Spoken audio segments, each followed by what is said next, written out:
Silakan Habib. Assalamualaikum warahmatullahi wabarakatuh.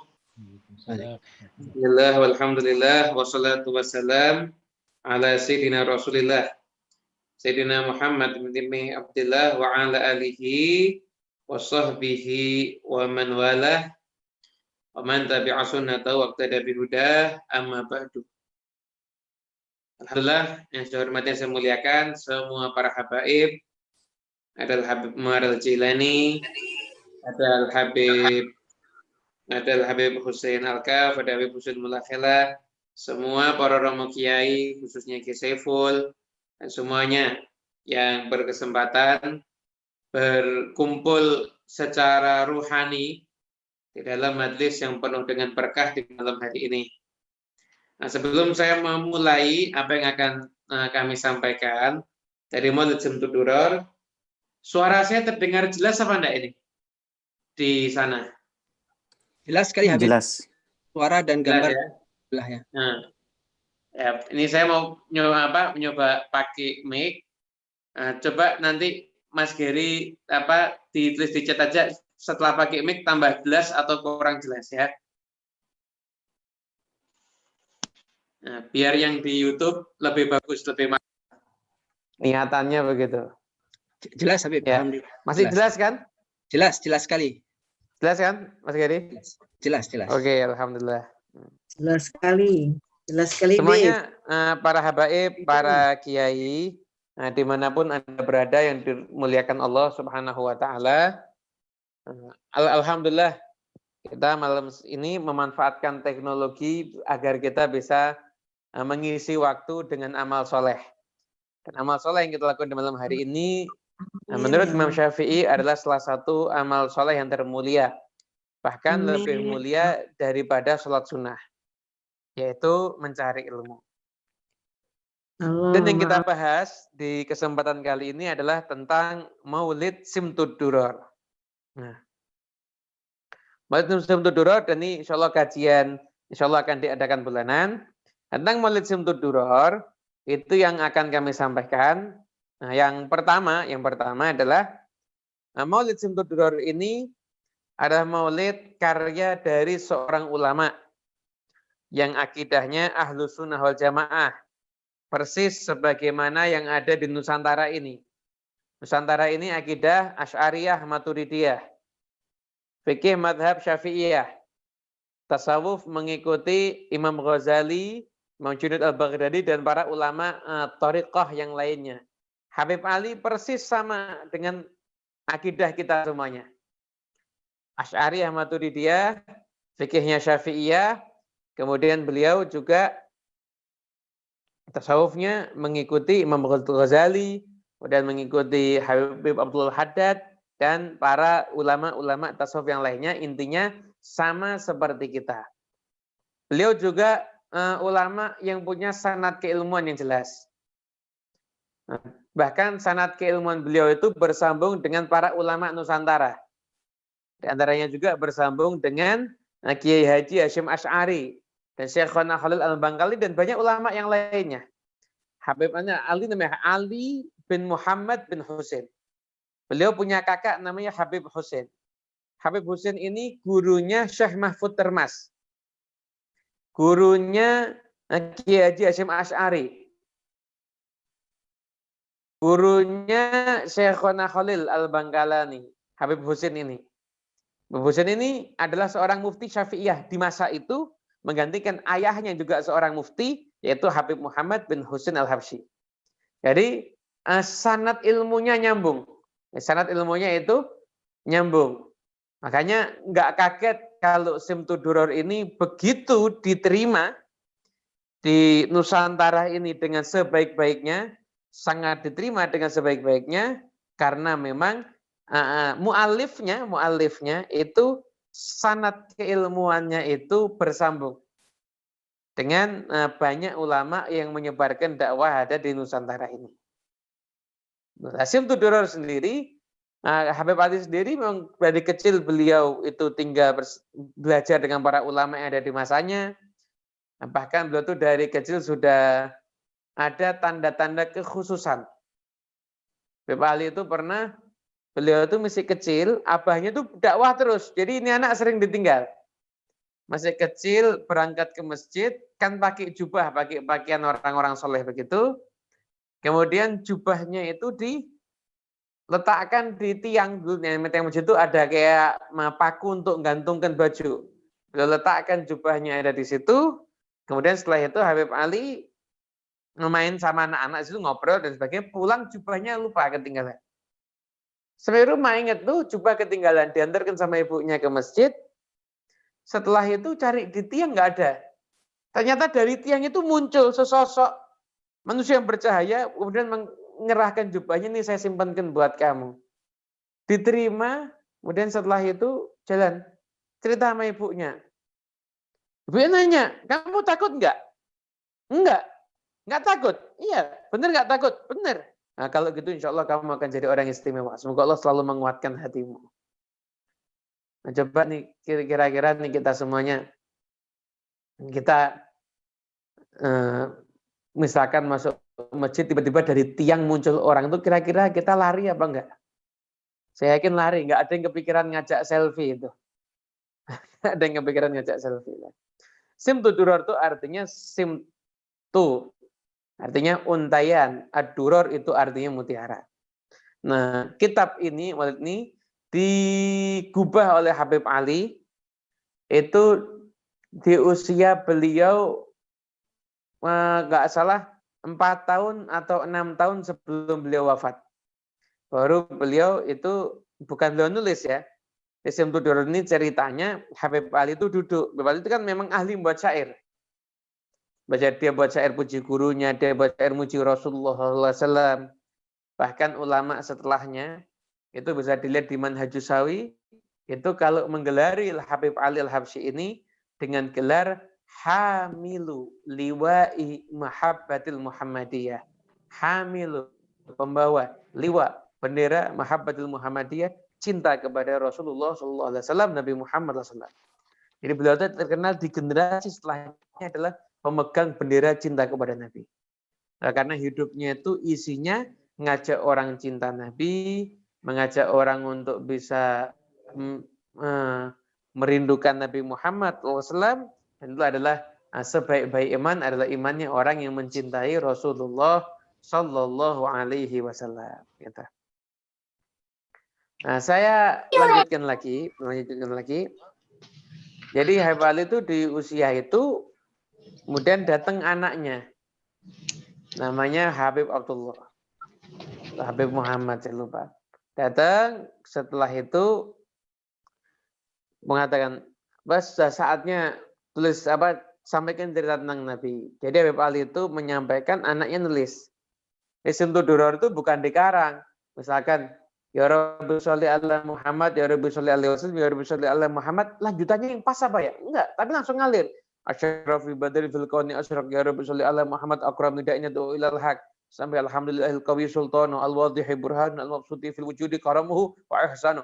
Itu bukan dikarang semuanya itu. Itu mengalir secara spontanitas dari lisan beliau tentang pujian-pujian sirah perjalanan Nabi yang bentuknya prosa, perjalanan hidup Nabi Muhammad SAW yang berisikan sejarah-sejarah yang luar biasa dan pujian-pujian kepada Rasulullah SAW. Setelah saya melihat Simtu Duror ini dibaca di tertijadlis itu bulan Safar itu. Setelah saya itu bulan Safar. Makanya kalau ada orang mau buat acara misalkan ulang tahun Simtu Duror, ya bulan Safar. Ya bulan Safar. Bulan Safar itu jadi Rabiul Awal, baru Habib Ali udah di rumah murid. Artinya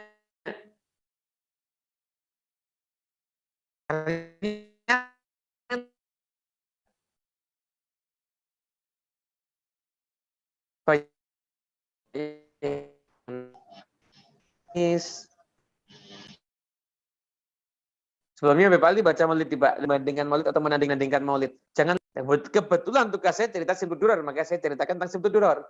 Memang dari kecil saya berhubungan terus dengan maulid Simtu Duror, bahkan saya pernah melakukan berbagai perjalanan, berjumpa dengan orang yang mengamalkan Maulid Simtuduror dan berbagai macam kejadian yang ada di dalam kehidupan mereka. Tapi nggak akan saya ceritakan di sini semuanya, karena kita kan mau fokus di fasalnya ya, mau fokus di pembahasan fasal. Jadi itu Maulid terus Maulid Simtuduror ini dibaca di rumah murid-muridnya, rumahnya ini baca, karena kan itu kan bulan Maulid setelah itu. Safar Rabiul Awal. Rabiul Awal ini dibaca, nah sampai akhirnya lalu baca, subhanallah, ternyata respon luar biasa. Orang yang hadir menangis, Habib Ali itu penuh kecintaan, menjiwai beliau. Akhirnya ada salah satu muridnya yang bernama Habib Muhammad bin Idrus Al-Habsyi. Dimakamkan di Ampel Gubah, Surabaya. Itu bilang, Habib, saya mau bawa maulid ini ziarah ke makam Nabi Muhammad, saya mau baca di sana. Silahkan. Bawa ini maulid, dibaca di makam Nabi, setelah itu tertidur, mimpi berjumpa dengan Nabi Muhammad SAW, ada bisyarah macam-macam. Banyak kejadian ketika itu orang yang bawa maulid sana dan baca di sana. Ada bisyarah macam-macam, akhirnya Bapak Lu mengatakan, ya udah maulid ini boleh disebarkan. Muhammad bin Idrus bawa maulid ini ke Nusantara, ke Indonesia ini, Nusantara ini. Pertama beliau ada di Betawi, dibuat di maulid, sampai dulu pernah juga di Indramayu atau di Cirebon, sampai akhirnya maulid ini ketika itu diadakan sama yang dengan acara di tempatnya Habib Ali, yaitu Kemis akhir Rabiul Awal. Sekarang ini yang mengadakan adalah Majelis Kuitang Jakarta. Majelis Kuitang Jakarta yang mengadakan. Itulah perkembangan Majelis Simtuduror. Ada juga Zaid Soleh Jamalul Lail, ulama besar dari daerah Afrika sana, bawa Maulid Simtuduror, setelah itu mengajarkan Simtuduror ada di kediamannya. Nah, sampai akhirnya Maulid Simtuduror ini tersebar ke kemana-mana. Nah, akhirnya menjadi wasilah sebab yang bisa menjadikan orang semakin cinta dan semakin rindu dengan Nabi Muhammad SAW. Dan kita semua insya Allah tergolong orang yang mencintai Nabi, insya Allah. Amin ya Rabbal Alamin.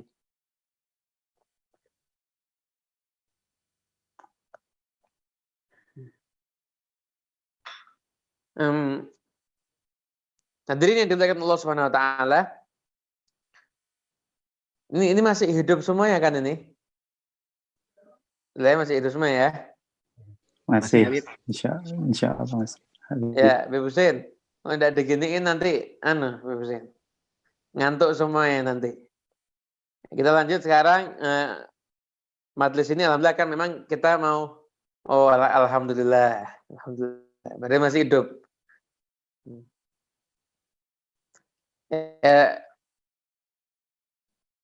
Mungkin insya Allah semua yang menyimak acara ini mudah-mudahan hajatnya kabul, utang-utangnya lunas semuanya insya Allah. Amin. Yang nulis amin di chat, utangnya tambah cepat lunasnya insya Allah. Amin. Ada doa paling zen, ada. Ya, tes case, Beb. Ternyata banyak yang punya utang, Beb. Ya. Insya Allah. Lanjut ya. Lanjut sekarang kita mau baca, mau kita kaji dari sholawatnya insya Allah ya. Kita kaji dari sholawatnya. Nah, sholawat Simtuduror itu biasanya kalau orang baca Simtuduror, kalau yang dia membacanya, dia bacanya itu di bulan Rabiul Awal, maka dianjurkan sholawat. Ini kitabnya bawa semua ya. Kitabnya kalau bisa yang punya bisa nyemak. Yang belum, sama Marjelani sama kitabnya kayak anak ini. Jadi kalau itu dibaca di bulan Maulid, maka yang dibaca sholawat yang pertama, ya Rabbi sholli ala Muhammad mala hafil ufki nuru kaukab. Itu kalau bulan Rabiul Awal. Namun kalau pembacaannya itu diadakan di selain Rabiul Awal, maka selawat yang kedua, ya Rabbi sholli ala Muhammad asyara fi badrin fil kauni asyraq. Gitu ya. Ya Rabbi sholli ala Muhammad asyara fi badrin fil kauni asyraq. Nah, sekarang kita bahas dulu pelan-pelan. Bahas dulu pelan-pelan. Ya Rabbi sholli ala Muhammad, ya Rabbi sholli alaihi wasallim. Ya Rabbi, wahai Tuhanku, sholli ala Muhammad. Limpahkan sholawat atas junjungan kita Nabi Muhammad. Wahai Tuhanku, limpahkan sholawat atasnya dan limpahkan salam atasnya. Jadi sholawat ini termasuk zikir yang unik. Uniknya di mana? Uniknya zikir itu kan banyak. Ada zikir tahlil la ilaha illallah. Ada zikir tahmid alhamdulillah. Ada zikir sholawat kepada Nabi Muhammad SAW. Kemudian ada pula zikir istighfar. Dari semua zikir-zikir yang banyak ini,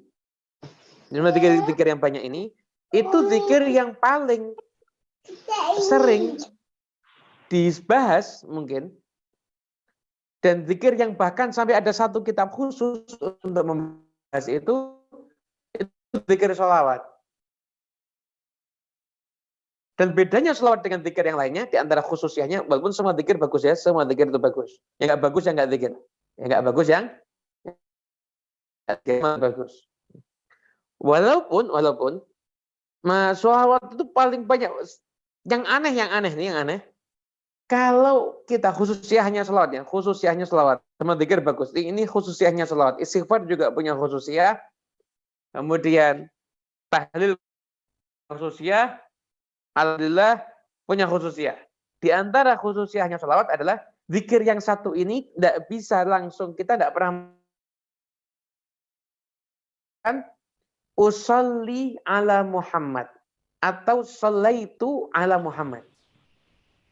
Tapi setiap kita sholawat, kita pasti melibatkan Allah Subhanahu Wa Taala. Allahumma sholli ala Sayyidina Muhammad. Atau ya Rabbi sholli ala Sayyidina Muhammad sallallahu ala Sayyidina Muhammad. Jadi tidak langsung kita kena Nabi Muhammad, enggak. Kita naik dulu, bukan berarti Allah di atas ya. Kita naik ke Allah, udah baru Allah. Setelah itu ke Nabi Muhammad SAW. Nah, itu kenapa sholat seperti itu? Karena kalau kita langsung ke Nabi Muhammad, level kita tidak sampai langsung ke Nabi Muhammad. Maka kita minta sama Allah, ya Allah, limpahkan sholawat untuk Nabi Muhammad. Sholawat untuk Rasulullah SAW. Jadi Nabi Muhammad dari saking mulianya, saking eksklusifnya, semua manusia tidak bisa langsung ke Rasulullah, harus melalui perantara Allah Subhanahu Wa Taala. Dan hikmahnya juga diantaranya, Allah dan Nabi Muhammad itu selalu berkaitan. Maka tidak bisa Anda langsung ke Nabi Muhammad, Anda harus melewati Tuhan yaitu kekasihnya Nabi Muhammad SAW, dan juga merupakan kekasihnya daripada zatnya Allah Subhanahu Wa Taala. Jadi artinya sholat itu punya keistimewaan yang sangat luar biasa. Keistimewaan yang sangat luar biasa. Dan itulah keistimewaannya sholawat. Makanya ulama itu nggak henti-hentinya sholawat kepada Nabi. Para ulama itu nggak henti-hentinya sholawat kepada Nabi Muhammad SAW. Mereka lisannya selalu basah, bersalawat pada Rasulullah SAW. Nah, itulah para ulama. Hadirin yang dimuliakan Allah Subhanahu Wa Taala. Kemudian kita lanjut lagi. Jadi ya Rabbi sholli ala Muhammad. Nah, apa makna sholawat kepada Nabi Muhammad SAW? Ini akan kita jelaskan. Jadi Habib, kalau mengartikan ya Rabbi sholli ala Muhammad itu paling tepat gimana? Kalau kita mau mengartikan ya Rabbi sholli ala Muhammad paling tepat gimana? Kalau kita mau mengartikan ya Rabbi sholli ala Muhammad, maka paling tepat bukan Allah limpahkan Muhammad, enggak. Ya Allah, salawat itu kalau dari rahmah makrunah bita'zim. Rahmat yang diiringi dengan pengagungan. Kalau salawatnya malaikat kepada Nabi Muhammad itu istighfar. Salawatnya kita itu adalah bermakna sebagai doa. Bermakna sebagai doa. Contoh, Allah salawat pada Nabi Muhammad. Artinya apa? Allah memberikan rahmat dan pengagungan kepada Nabi Muhammad. Kalau saya dulu ketika di pondok itu, saya punya catatan. Saya sebenarnya mengartikan Simtu Durar sendiri. Jadi Simtu Durar itu sudah ada yang mengartikan, tapi saya mengartikan sendiri. Jadi saya ingin memahami satu perkata. Ketika saya tunjukkan sama guru saya, ya Rabbi sholli ala Muhammad, ya Allah limpahkan sholawat atas Nabi Muhammad. Guru saya ditegur, bukan limpahkan sholawat. Kalau mau yang lebih tepat, ya Allah limpahkan rahmat pengagunganmu atas Nabi Muhammad. Jadi biar kita bisa merasakan. Jadi kita minta kepada Allah, ya Allah limpahkan rahmat dan pengagunganmu kepada Nabi Muhammad SAW. Kemudian setelah itu menjadi rahmat yang berbarengan dengan pengagungan. Kalau salawatnya malaikat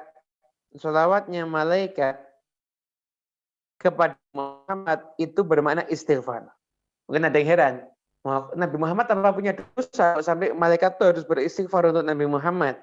Apakah Nabi Muhammad itu punya dosa? Nah, ini yang kita jawab. Istighfar itu bukan bermakna dosa. Istighfar itu maknanya adalah naik derajat juga bisa. Contoh. Ada orang baru belajar sholat, dia pakai sarung. Sholat cuma pakai kain sarung aja, nggak pakai apa-apa sama sekali. Baik kain sarung aja, nggak pakai apa-apa sama sekali. Dia sholat. Dosa apa enggak? Nggak dosa, sholatnya sah. Ya kan? Sholatnya kan sah, nggak dosa dia. Besok dia sadar, nggak pantas cuma pakai kain sarung. Harusnya juga pakai kaos. Dia pakai kaos. Dia pakai sarung. Ingat yang kemarin. Astagfirullahaladzim. Padahal kan nggak dosa kan? Diistighfari. Kenapa? Karena derajatnya dia naik. Besoknya lagi dia pakai pakaian baju koko gitu. Ya, seperti yang saya pakai ini. Pakai peci, kemudian dia pakai sorban, gitu. Jadi dia udah pakai pakaian, pakai peci, pakai koko begitu. Kemudian setelah itu orang dia ingat sebelumnya, ya Allah istighfar astagfirullahaladzim. Yang kemarin tidak dosa, tapi ketika dia naik derajatnya di istighfar, maknanya bahwa salawat dari malaikat kepada Nabi Muhammad menunjukkan bahwa kenaikan derajat Nabi Muhammad itu selalu tambah terus setiap saat. Makanya tidak bisa diungkapkan dengan kata-kata tingginya derajatnya Nabi itu. Naik terus. Gitu. Derajatnya Rasulullah Shallallahu Alaihi Wasallam. Hadirin yang dimuliakan Allah Subhanahu Wa Taala, itulah derajatnya Nabi Muhammad SAW. Jadi salawatnya mereka itu istighfar menandakan seperti itu. Kemudian salawatnya kita kepada Nabi Muhammad itu bermakna adalah doa. Kita mendoakan Nabi, dan setiap kita mendoakan Nabi, maka kita pun juga mendapatkan doa dari Nabi Muhammad SAW. Bahkan sebagian saya pernah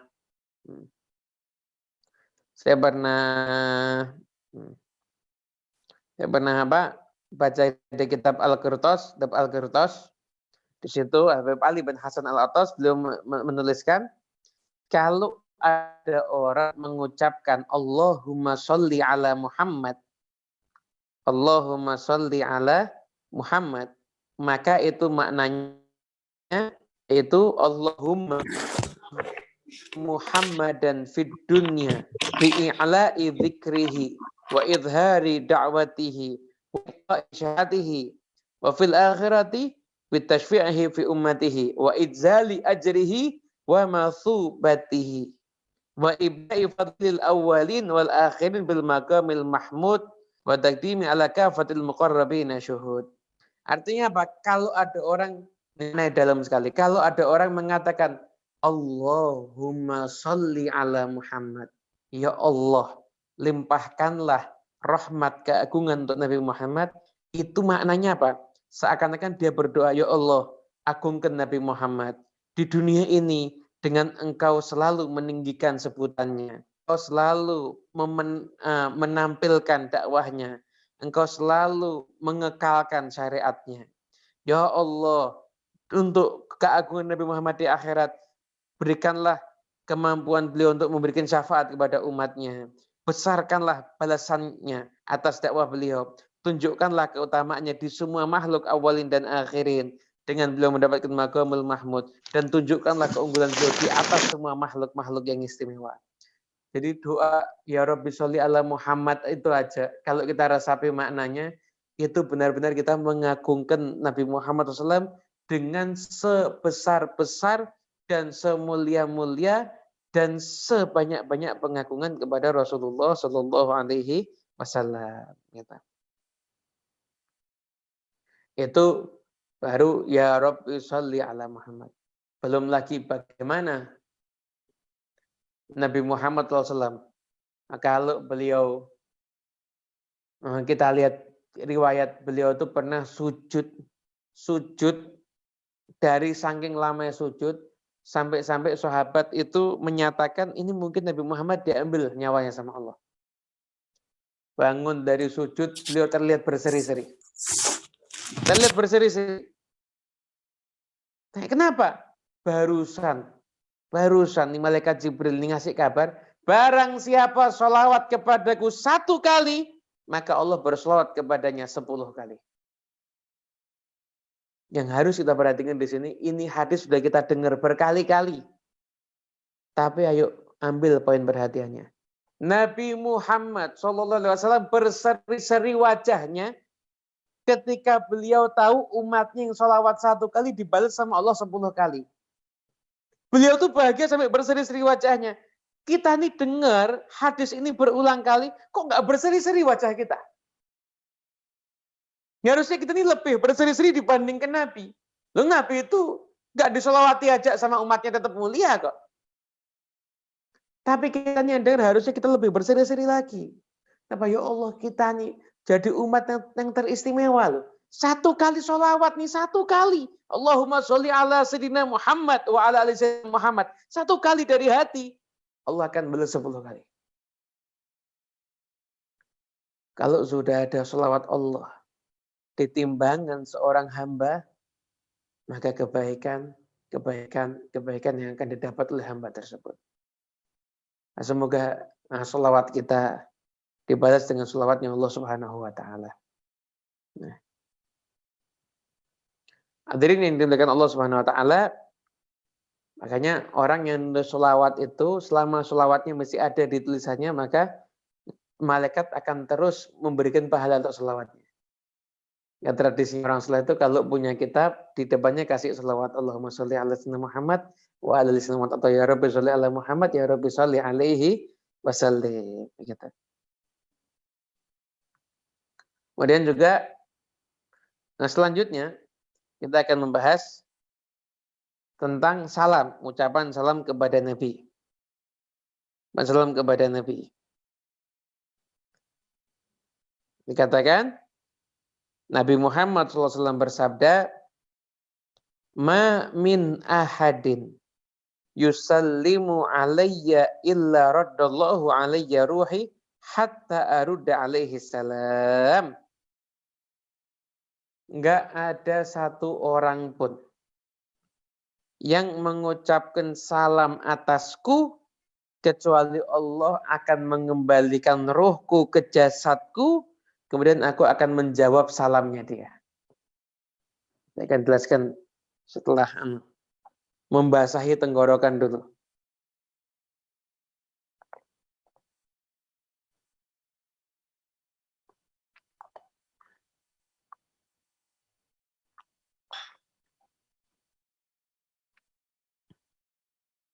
Jadi Nah, setiap orang yang mengucapkan salam, siapapun juga mengucapkan salam kepada Nabi Muhammad SAW, maka Allah mengembalikan. Jadi jasadnya Nabi sama ruhnya Nabi kan, jasad Nabi di Madinah, ruhnya Nabi kan di tempat yang tertinggi di sisi Allah Subhanahu Wa Taala.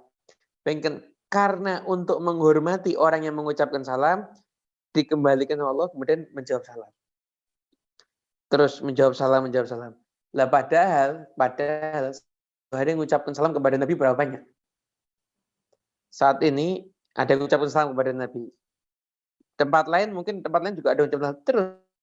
Terus jam 10 malam, misalkan tadi jam 2 malam misalkan di Jerman jam berapa? Ada yang mengucapkan salam sama Nabi pasti. Tidak akan berhenti orang mengucapkan salam kepada Nabi Muhammad SAW. Artinya apa? Begitu Allah menghargai orang yang mengucapkan salam kepada Nabi, sampai Nabi sudah wafat pun Allah akan mengupayakan agar Nabi bisa menjawab salamnya. Bayangkan coba. Rugi kita ini kalau nggak mengidolakan Nabi Muhammad. Idolakan kok malah orang-orang nggak jelas, rugi kita ini. Bener-bener rugi kita ini. Rugi beneran kita. Bayangin nih. Kalau kita itu mengucapkan salam kepada tokoh siapapun juga, belum tentu dijawab. Tapi kalau kita mengucapkan salam kepada Nabi Muhammad, setelah wafat pun beliau mesti akan menjawab salam kita semuanya. Dan kita insya Allah jadi orang yang lisannya pasar dengan salat dan salam kepada Rasulullah SAW. Kemudian setelah itu kita lanjut, ini pembahasan tentang sholawat dan salam. Saya rasa cukup berani kalau diteruskan panjang nanti. Ada satu kisah. Saya teringat kisah ini berarti disampaikan aja kalau gitu. Ada satu kisah. Jadi ini kisah saya baca di tulisan ini misalnya masih tulisan teks manuskrip kalam daripada Habib Ali bin Muhammad Al-Habsyi. Jadi dulu ada tukang jual permen. Tukang jual permen ala manisan gitu. Itu kalau menawarkan dagangannya itu sambil sholat sambil salam sama Nabi. Misalkan ya, permen, sallallahu ala Muhammad sallallahu alaihi wasallam. Permen, Allahumma sholli ala Muhammad wa ala ali Muhammad. Dari beli ayo selawat dulu. Terjadi sambil beliau itu menawarkan permen, itu sambil salam. Betulan di situ ada ulama. Ulama ini juga orang baik. Cuma menganggap yang dilakukan sama si penjual permen itu terlalu lebay. Berlebihan. Jangan-jangan cuma pencitraan. So asik. Nah, misalkan begitu. Pencitraan, so asik dan lain sebagainya. Akhirnya dia nggak senang sama si penjual permen. Nggak pernah beli dan sebagainya. Subhanallah, dia ditakdir pergi ziarah ke kota Madinah, umrah atau haji. Sampai ketika dia ziarah makam Nabi Muhammad SAW, dulu kan situasinya kan sepi, nggak padat dia sekarang ini. Maka di area makam Nabi itu, dia mendengarkan suaranya si tukang permen, ngawarkan permennya dan selawatnya dia dengar. Dan dengar dari makam Nabi Muhammad SAW. Permen, Muhammad, persis suaranya. Langsung dia balik minta maaf. Apa ternyata salamnya orang yang tulus itu benar-benar menyaksikan sampai beneran kepada Rasulullah alaihi wasallam. Coba. Kemudian setelah itu lanjut yang berikutnya, ya Rabbi sholli ala Muhammad asyarafi badrin fil kauni asyraq. Ya Rabbi sholli ala Muhammad. Ya Allah, limpahkan rahmat pengagunganmu ke atas Nabi Muhammad, yaitu beliau disifatkan dengan purnama termulia yang bersinar di alam ini. purnama yang termulia yang bersinar paling terang di alam ini. Jadi sinar paling terang di alam ini adalah sinar daripada Nabi Muhammad SAW. Gitu. Kayaknya wajahnya Nabi, Masya Allah, sinarnya, wajahnya itu luar biasa. Nih. Di sifatnya Nabi Muhammad SAW ya. Jadi kalau kita tuh pengen tahu detail sifatnya Nabi, dan pengen tahu detail sifatnya Nabi, itu yang meriwayatkan, itu sahabat-sahabat yang masih kecil. Yang dewasa tuh jarang meriwayatkan. Kenapa? Karena saking terangnya beliau dan saking indahnya beliau, maka beliau tuh menyilaukan semua mata yang memandangnya. Menyilaukan semua mata yang memandangnya. Dia itu. Sallallahu alaihi wasallam. Yang pernah suatu ketika ada yang nanya, akana wajhu Rasulullah SAW mithlu sayf? Apa wajah Nabi ini seperti pedang yang mengkilap begitu? Dijawab, enggak, bukan seperti pedang, akan tapi seperti rembulan. Ada lagi yang mengatakan, gimana wajahnya Nabi? Kalau kamu akan menyaksikan, oh ini adalah matahari yang terbit. Dan setelah itu, ada juga dari satu perempuan daripada Hamdan, ketika haji bersama dengan Nabi Muhammad SAW, beliau mengatakan, gimana wajahnya Nabi?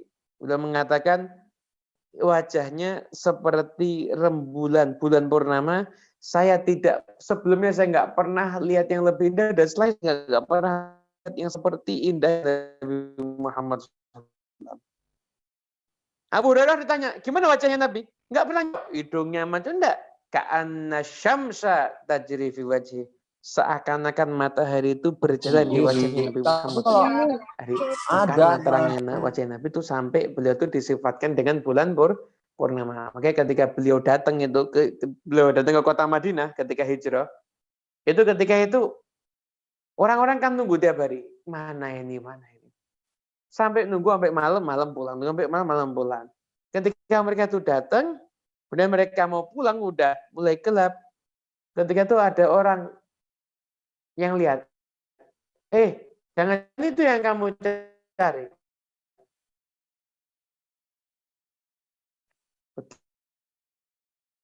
Nabi Muhammad jauh cahaya Nabi, maka spontan daru alaina min thani untuk kami dari mana? Dari bukit Thaniyatul Wada. Nah, begitulah